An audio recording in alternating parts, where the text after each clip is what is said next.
The difficult part was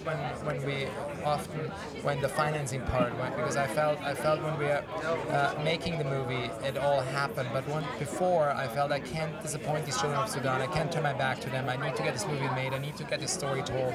So when the financing always fell through over and over again, I felt very, very, it was often very discouraging. But that was the most difficult part. Yes, that's the whole point of making the movie, that it should create discussion, because even Sam's methods, if someone agrees or disagrees, it's one thing, but at least it's important to create a discussion about it, and that's what movies are for. And I think Hollywood doesn't make too many of those movies anymore, and that's sort of a sad part. You're taking a character like Sam Childers, and you're walking this balance of showing what this character has witnessed and seen, and also balancing it off to basically who he is, but you don't want to push the violence, or some of the stories he told were extraordinary. You could never put them on a screen, so you have to like sort of find measurement, what is too much for an audience to take in and still digest, and what can they really still watch on the screen. So I was trying to find a balance.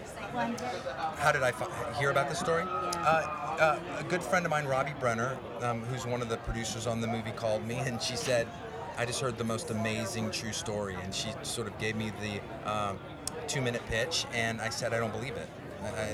That can't be true. And she said, do you want to meet the guy? And I said, yeah. So I met Sam for coffee. He came to Los Angeles, and that started a almost 4-year relationship with him, trying to bring this to the screen.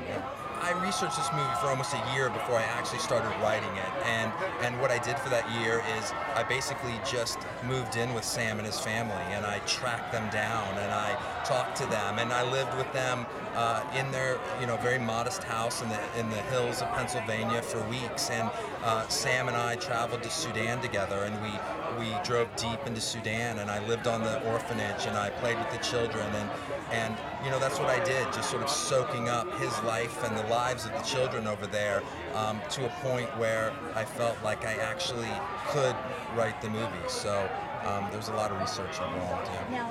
I mean, to me, it's like it was a blessing. I mean, I grew up in a peaceful Africa.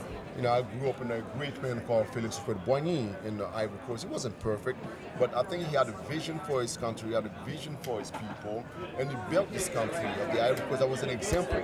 So I grew up in a peaceful Africa, and I feel a responsibility to tell the other African kids that were unfortunately born in like war-torn countries, and for who peace is just like a very fickle concept, that yeah, it exists. It exists. I've known it, and I know what it can bring.